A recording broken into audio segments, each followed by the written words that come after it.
Hi, welcome to another edition of Sim Racing Garage. I'm Barry Rowland, and today we're going to be reviewing these guys. These are ARC carbon pedals from the guys at ARC Racing in Milano, Italy. These are priced towards the high end of the market when it comes to sim racing pedals. But once you see them and get your hands on a real set, you can see where the money was spent. The machining on the aluminum bits is fantastic. Everything is just done so well. The powder coating, all the fittings that are brass, it's all heavy duty. The pneumatic cylinders, you can see that they're just really a heavy duty setup. Even the coil springs on these things are very nice looking with no cracks in the finishes. The Sparco pads on the front are fantastic too. I really like those. They have a great feel to them and they also look great. The detail is that they go to, just to give you an example, I don't know if you can see this, but it has a milled finish on the top of the aluminum plate that they mount them to, and it's really a good looking finish on those. I hope that shows up in the video enough for you. They're very heavy duty and heavy set of pedals. I can't wait to get these babies and give them a test run, and that's what we're going to do on the next portion of our video. First thing we'll do is go over adjustments, and then we'll go to the mounting and things like that. But right now, let's get to the adjustability of these pedals and see what we can do with them. We'll start out with the heel bracket that goes on these pedals. Get the one that fit here. And this is supposed to be so when your shoe is on the plate that you can change the angle and make it comfortable so your heel bumps up against something and gives you the right angle relative to your pedal face angle. I'm not going to use these. They're held on by two 10mm nuts that I just took off, or bolts rather, and I'm just not going to use these because, put them over here, I have a heel plate already mounted to my 80/20 frame that I use to mount pedal sets to the Sim Experience Stage 4 rig. So I'm not going to use that. I just took them off. Let's just go to the pedal adjustments on the faces. Again, these Sparco faces are really nice. And you can see, just tighten or rather loosen some 3mm screws back here, and they move up and down. Of course, the brake and the clutch do the exact same thing. And we'll just tighten that back up. Alright, now on the front, there's two 5mm screws, and you just crack those loose. Doesn't take much. I'll turn this around. And what this does is adjust the throw of the pedal. And also changes the angle when you bring it up. You can see that too. But there's a compensation for that, and we'll look at that in a minute. So what this does again is the throw is shorter on the top than it is all the way down at the bottom. And a little residual result of this is it's easier to press the pedal when the piston's down lower also than it is when it's up here. And that's just because you're moving your fulcrum point and you're shortening your handle when you move it up. And it moves down, you move further. I'm going to leave this down because I want a long throttle throw, easier to modulate the car's throttle with when you use it that way. So I'm going to leave mine down, and once you have it adjusted where you want it, you just retighten these 5mm screws, and it's only a quarter a turn or so, and it's nice and tight again. Again, that's just a testament to the tolerances and the machining done on this set in general. It's very, very good. Really, really a nice set. Again, I keep saying that, but they really are. Let's look at the adjustment before we turn around to the back of the lateral movement of these pedals. Remember I said before that I was probably going to take these pedals off because you can remove them individually off this plate and mount them anywhere you want to or how you want to. You can even mount them upside down if that's what you want to do. And just flip your pedal faces around. But I really like the way this plate looks. As you can see, it's got a beautiful finish, milled finish to it. And I kind of wanted to leave it on there, but I was afraid I wasn't going to get the lateral movement I needed. Currently, these pedals are set up for a toe, or rather heel and toe action when you're downshifting, and that means they're closer together. But left foot breakers are prevalent now, and I am one too. But I like to do the heel and toe every once in a while just to keep in practice. All you have to do for the lateral movement on these pedals is there's a bar down here with 4mm grub screws in it. It's a square bar And once you loosen those, and again, just a quarter turn or so, and I'll show you the bar here. Get the light on it, there it is. It's just a square bar right there, and there's the grub screws on the top. Once that is loose, they give you a 27mm wrench, a very thin one, so you can get in between these pedals to turn the big bolt head that's on this screw. It's just a machine screw inside of here, which actually takes a long time to do, as you might imagine, just using this wrench. But if you have a 27mm socket, which I don't, but I do have a 1/16 inch socket, all you have to do is put that on there, and once it's loose, you can see, you can just spin it and you can see how fast that pedal will move all the way over to the side. It only takes a few seconds. And even when it's all the way to the side like that, there's no interference with the pedal. Again, just a well thought out design, no interference even when you're all the way to the side. It's one of those little niggly things that always get you when you get some kind of a pedal set or a wheel or whatever. There's always something you don't like about it because you're trying to adjust it and you're going, hey, why do they do it that way? It won't even move anymore. But really well thought out here to have it like that. Now the brake pedal will also move over, so I can actually move that over. Looks like another 1.5 inches or so. And I've actually moved it all the way over before. I'm just not going to do it here because unfortunately you can't use the socket in between here. You have to use the wrench, which takes longer of course, but I'm not going to sit here and waste 60 seconds of video while I put it all the way over. But once I did get it over, I had 5.5 inches center to center between these pedals, which is, well, actually a little over that, but which is plenty of room for me to be a left foot braker and be comfortable so my feet don't come down to a point from my hips with my legs pointing down closely to the brake pedal and the accelerator pedal when I'm left foot braking. This lets you spread your legs out a little bit, which is much more comfortable, especially when you're doing long GT races, 2 hours or 45 minutes even. Even running around an oval track, it's much more comfortable to have the pedals separated like that so you don't have to bind your feet up. Okay, so let me move that back over. Again, couldn't be easier, couldn't be simpler. Even with that, and when it's get mounted this to my rig, this is going to be a pleasure to be able to adjust these things this easily. Get them over towards the middle there. That's good. Now, before I tighten this back up, you also need to loosen the grub screws down here for the next adjustment, which is the pedal angle. And you just screw this in or out, and I'm screwing it out now so you can see it's dropping down, the accelerator pedal's going back.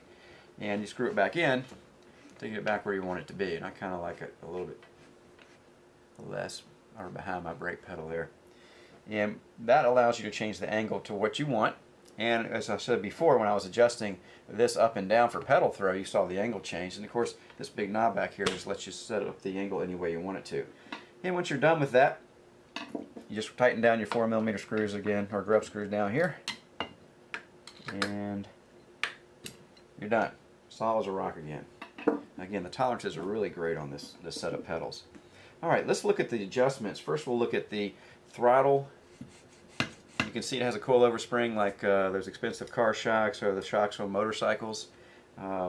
This has a collar that is adjustable. This is a 1.5mm grub screw inside of there. Once you loosen that up, you can turn the collar and adjust the spring compression for rebound. So if you want a fast rebound or a slower rebound, you can adjust for that. Pretty simple, but it's really a nice feature to have. And once you're done, of course, just snug it back up. And the clutch pedal also has one of those, and you'll see that as I turn this around and show you that. Let's look at the adjustments for the pneumatic cylinders.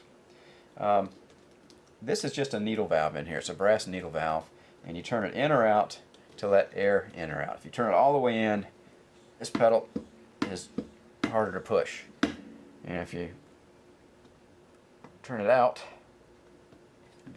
can't get a grip on it. There we go. It's much easier to push. Pretty simple. And you just make the adjustments to your personal preference, whatever that's going to be. And once I have it in my rig, I'll probably be playing with it a little bit just to get it dialed in to where I want it to be. Now, also you'll see on the brake pedal, the same thing. It only has one valve. But if you look at this throttle again, just before I move on, it has a filter right here on the top part of it so that it lets air in when you're pushing the pedal down. and there's no valve on it, but it is a filter. Now the brake pedal only has one valve, but it also has two fittings back here, and its filters are these blue things you see hanging down there. That keeps all the dust out of the cylinders, which is a very important thing. And the brake pedal has one adjustment, and it's just, again, a needle type screw with a beveled seat in it. I'll take this spring off and I'll get this a little closer for you so you can see it. So we can get the camera to focus. There we go. And you can see it's got a little bevel on top of it and a hole through it. Similar to something you might see in a carburetor, but it's a pneumatic. And you can see it has a real cool filter. It's all brass on the top of these things. Again, this is a testament to the high quality of this particular set. Everything on it is just really, really nice. And at this price point, you would expect it to be. So you screw that in again for more resistance on your pedal. And for pedal throw, we already saw how to adjust that. And if you look over here at the clutch, it's got, instead of just a filter up here like the throttle, it actually has a screw up here that you can actually close it all the way off, or you can open up, and you have a screw in the back, just like the throttle does. And what this is for is to custom tune this pedal to give you that feeling. If I lock this all the way down, it's hard when you first push the pedal down, because I believe, and this is, I don't know for sure, I need to ask them at ARC Racing, but I'm guessing that the actual head of this piston here, it's inside of here, is ahead of this valve. So when you push it down, with it open, it can pull air in behind it, and it's easier to push. With it down, it can't pull the air in, so it's creating a suction as it goes down. It's still pushing air at the bottom, but it's creating a suction on the top part. And that gives you that feeling of pushing a pressure plate on a real clutch, and then that fall through at the very end allows you to hold it down comfortably until it comes back up. But I can't be sure of that with my hand. I have to wait to get my foot on it to figure that out. And I'll be playing around with this, and you can shut the bottom one off and leave the top one off, then you get more suction coming in, but you're also pushing here. It's harder to push it all the way down. So again, this is something I'll have to play with to figure it all out, and once we get it mounted, we can do that. Now this uses linear potentiometers. Let me go side view of it here. Turn it back around this way. And at first I was hesitant because I've always had a load cell pedals fanatic, CST F1s, and they did a great job, except for maybe durability and the way the pedals felt. Linear potentiometers were the first thing I thought about. Oh, you mean those potentiometers like on the Thrustmaster and the Logitech pedals? Which they're not. They're linear, which has its own. I'm not going to get into a technical part of that because half of it I don't even understand. I'm not an engineer. Just to let it be known, it is a linear potentiometer, and I got a feeling it's not going to make any difference in the world as far as field. And as far as pneumatics go, they're very easily adjustable. I mean, a second or two and you can adjust whatever you want on these things, which another thing is what I really was looking forward to, and I can't wait to get them mounted and see how they work. Versus the urethane resistant pedal, load cells with the urethane bumpers in it to give you that brake feel on the actual pedal. Even the hydraulic pedal, I have Emery's Generation 3 Tilton set, which has a fantastic hydraulic brake pedal on it. I really like that pedal, and it pulls a slave cylinder that actually compresses urethane bumpers, and all load cell pedals that I know of use urethane bumpers also. This is getting away from the bumpers, and there's a technical document on ARC Racing's site, PDF. It's got a bunch of the technical of why they chose this design. From what I read, it boils down to having a more consistent brake feel during a whole race as things heat up. The durometers of your urethane bumpers can change, which actually changes the feel of the pedal. With these, every stroke you're actually bringing in cooler air from the outside that it uses to push for resistance on the pneumatic cylinder, and that's supposed to make them more consistent. But to be honest with you, I think even with all this technical of why and how, be it the load cells or the way these pneumatics and the linear potentiometers work, I'll probably be hard pressed to tell that much difference. I mean, a good quality brake pedal is probably going to feel pretty good either way you look at it. But I can't wait to get this up and running just to see what it feels like. Now, I guess that's it for the adjustments. I don't think I missed anything. By the way, they do use a Logitech, actually it's a Leo Bodner, a Logitech adapter cable for a G25, they call it. Logitech pedals. I never had a G25 pedal set, so I guess it's the adapter cable for that. But that's the cable they use, and it uses Leo Bodner software to calibrate this pedal set. So we'll see how that works out once we get it mounted and get it running on the actual mount rig.